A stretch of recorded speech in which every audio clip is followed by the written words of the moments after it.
Episode की शुरुआत में हम देखते हैं कि हान जब कोगदू को ढूंढते हुए किम्पल के ऑफिस पहुंचती है तो देखती है कि किम्पल ने तो कोगदू को मार दिया है। हान कोगदू को रोते हुए उठाने लगती है पर वो नहीं उठता। कोगदू आफ्टर लाइफ पहुंच गया था और लाइट की तरफ बढ़ रहा था। हान फिर कोगदू को उसके रियल नेम ओयुन के नाम से बुलाती है तो कोगदू हान की आवाज सुन लेता है। इधर हान उसी हेयर पिन से किम्पल को मारने के लिए आगे बढ़ती है। किम्पल को मारकर वो खुद भी मर जाने वाली थी, पर जैसे ही उसने हाथ उठाया उसे कोगदू की आवाज सुनाई देती है। कोगदू ने उसे स्योल ही कहकर बुलाया था। हान रुक जाती है। मौका देखकर किम्पल वहाँ से भागने की कोशिश करता है पर हानचुल वहाँ पहुँचकर उसे अरेस्ट कर लेता है। कोगदू को हॉस्पिटल ले जाया जाता है जहाँ उसे लाइफ सपोर्ट में रखा गया था। किम्पल के ऑफिस में सीसीटीवी था जिसमें किम्पल का कोगदू को मारते हुए वीडियो रिकॉर्ड हो गया था और इसके बेसिस पे ही किम्पल पे अटेम्प्टेड मर्डर का चार्ज लगा था। फिर हम देखते हैं कि हान फ्लावर्स लेकर कोगदू के रूम पहुंचती है तो देखती है कि कोगदू कोमा से बाहर आ चुका था और उसके सामने खड़ा था। कोगदू हान को सियोली के नाम से बुलाता है और हान दौड़ के जाके उसे हक कर लेती है। 1000 साल बाद ओयुन और सियोली रियूनाइट हुए थे। दोनों किस करते हैं।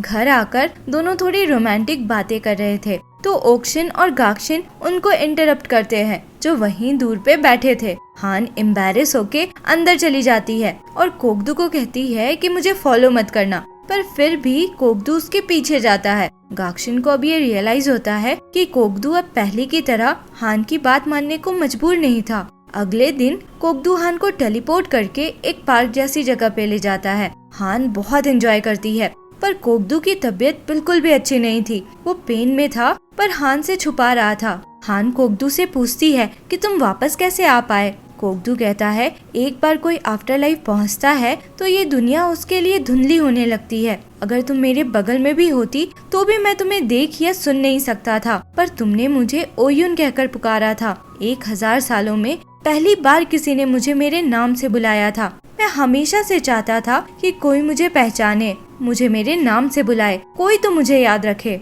गॉड ने मेरी ये विश पूरी की, इसलिए अब मुझे भी उनकी विश पूरी करनी होगी। कोगदू हान को नहीं बताता कि गॉड की विश ये है कि उसे हान के मुंह से आई लव यू सुनकर पीस मिले।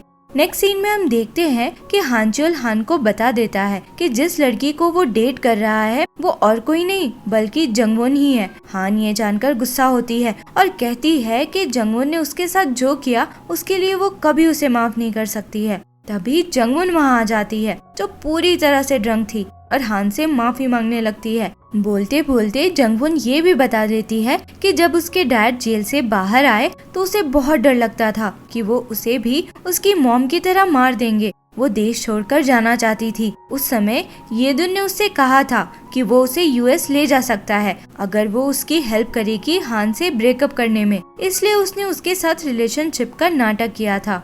फिर हम देखते हैं कि कोगदू हान के पास वो कॉन्ट्रैक्ट लेकर आता है जो उन लोगों ने अपने रिलेशनशिप स्टार्ट होने पर बनाया था। उस समय कोगदू ने उसमें लिखा था कि हान कभी उसे आई लव यू नहीं बोलेगी। कोगदू उस कंडीशन को अब काट देता है और कहता है कि हान उसे आई लव यू बोले, पर तब जब वो उसे बोलने को कहे। कोगदू की तबीयत अब और खराब होने लगी थी। उसे फिर से वो आवाजें सुनाई देने लगती हैं जो उसे मर्डर्स करने को कहते हैं। कोगदू अब मर्डर्स करना नहीं चाहता था पर खुद को रोकना उसके लिए बहुत मुश्किल होता था। ऐसे ही एक टाइम वो आउट ऑफ कंट्रोल होकर हान का गला दबाने लगता है और तभी शांत होता है जब हान उसे ओयुन कहकर बुलाती है। हान कोगदू से कहती है कि अब तो तुम आफ्टर लाइफ में भी नहीं जा सकते तो तुम्हारी हालत कैसे सुधरेगी। कोगदू कहता है अगर तुम मुझसे आई लव यू बोलोगी तो मुझे शांति मिल जाएगी। हान मना कर देती है क्योंकि इसका मतलब था कि कोगदू हमेशा के लिए गायब हो जाता।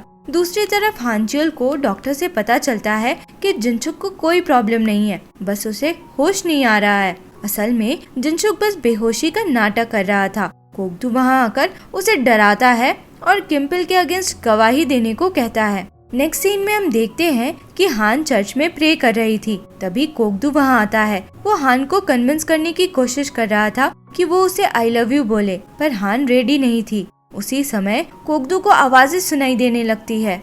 कोगदू खुद को रोकने की कोशिश करता है पर वो आउट ऑफ कंट्रोल हो गया था। हान से कोगदू का पेन देखा नहीं जाता और वो उसे आई लव यू बोल ही देती है। कोगदू रुक जाता है, फिर हान से प्रॉपर गुड बाय कहता है और व्हाइट लाइट की तरफ चला जाता है। कोगदू के चले जाने से हान की हालत बहुत बुरी हो गई थी। वो हर वक्त दुखी रहने लगी थी, खाना पीना भी छोड़ दिया था। एक दिन एक बच्चा उसके लिए एक पौधा लेकर आता है और कहता है कि कोगदू ने उसे अगले 5 साल के पैसे देकर कहा है कि वो हर दिन उसके लिए एक पौधा लेकर आए। हान इस बच्चे से कहती है कि उसे हर दिन आने की जरूरत नहीं है, तो बच्चा कहता है कि उन लोगों ने तो पैसे खर्च कर दिए हैं। तो हान कहती है कि उसे पैसे लौटाने की जरूरत नहीं है, तो बच्चा कहता है कि वो काम करने के पैसे रखेगा वरना भीख मांगने जैसा होगा। अब तो हान को इस बच्चे की बात माननी ही पड़ती है।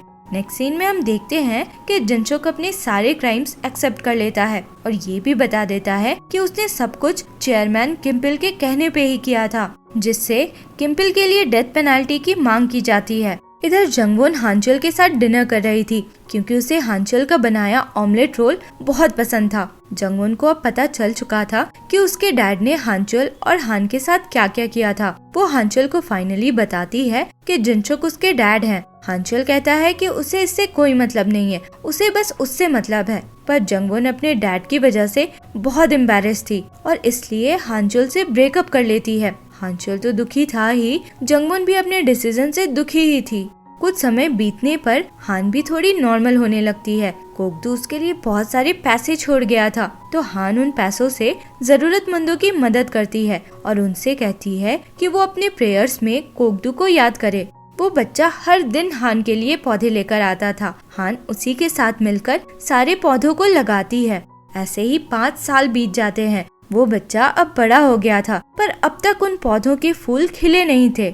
गाक्शिन चाहती थी कि हान अब किसी को डेट करना शुरू करे, तो हान कहती है कि उसने कोशिश किया था पर ये पॉसिबल ही नहीं है। हान उसे वो कॉन्ट्रैक्ट दिखाती है जो उसने और कोगदू ने बनाया था। उसमें लिखा था कि हान कोगदू के बिना किसी लड़के से अकेली नहीं मिलेगी। हान पेन से वो पॉइंट कट करती है तो वो कट मार्क अपने आप गायब हो जाता है। गाक्शिन भी चौंक जाती है ये देखकर। दूसरी तरफ हम हानचुल को देखते हैं जो किसी काम से कहीं पे आया हुआ था।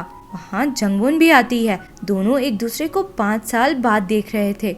एक लड़की हानचुल से फ्लर्ट कर रही थी, तो जंगवॉन को बहुत जेलस फील होता है। हानचुल साथ में कॉफी पे चलने का पूछता है, तो जंगवॉन साफ मना कर देती है। जंगवॉन एक स्टोर जाती है रोल्ड ऑमलेट लेने। वो पिछले 5 सालों से वहीं से ऑमलेट्स खरीद रही थी, पर आज उसे पता चलता है कि हानचुल खुद से ऑमलेट बनाकर इतने सालों से वहाँ सप्लाई करता था, सिर्फ इसलिए क्योंकि जंगवॉन को उसके ऑमलेट्स बहुत पसंद थे। ये जानकर जंगवॉन हानचुल से मिलने जाती है और फाइनली दोनों का पैचअप हो जाता है। नेक्स्ट सीन में हम देखते हैं कि हानचुल और जंगवॉन की शादी हो जाती है। शादी में ये दिन भी आया था जो अब यूएस में रहने लगा था। वो कोगदू के बारे में पूछता है तो हान कहती है कि अब वो पढ़ाई के लिए अब्रॉड गया हुआ है। शादी के बाद हान जब घर वापस आती है तो सारे पौधों में फूल खिले हुए थे। हान को इसका मतलब समझ नहीं आता, वो बस हैरानी से देखती है। हान फिर प्रे करने चर्च जाती है तो वहाँ अचानक से दरवाजे से कोगदू अंदर आता है। हान को तो विश्वास नहीं हो पा रहा था कि ये सपना है या सच। कोगदू उसके पास आकर उसे किस कर लेता है। दोनों फिर घर आते हैं तो गाक्शिन और ओक्शिन कोगदू को देखकर बहुत खुश हो जाते हैं और उससे लिपट कर रोने लगते हैं। कोगदू और हान के कॉन्ट्रैक्ट में एक कंडीशन था कि अगर हान के फैमिली में कोई नया मेंबर आता है तो हान को उसे कोगदू से इंट्रोड्यूस कराना होगा। हानचुल और जंगवॉन की शादी के बाद कोगदू को वही कंडीशन पूरा करने वापस आना पड़ा था। हान कोगदू से पूछती है कि वो इतने सालों तक कहाँ था, तो कोगदू कहता है कि वो हवा बनकर इधर उधर बह रहा था।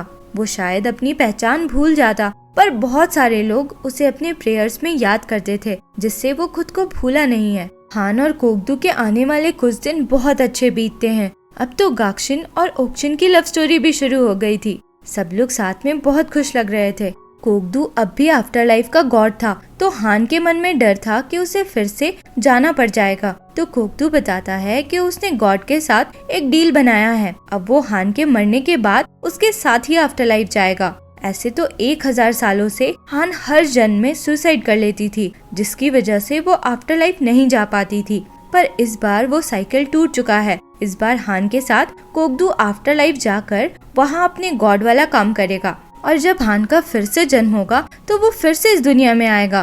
पर फिर वो पनिशमेंट के लिए नहीं बल्कि वेकेशन के लिए आएगा और ऐसे हमेशा वो लोग एक दूसरे के बने रहेंगे। और इसी के साथ ये ड्रामा यहाँ खत्म होता है। कमेंट करके जरूर बताएं कि आपको ये ड्रामा कैसा लगा। मिलते हैं अगले वीडियो में। अगर आपको मेरा एक्सप्लेनेशन अच्छा लगता है तो चैनल को प्लीज सब्सक्राइब करें। Thank you for watching.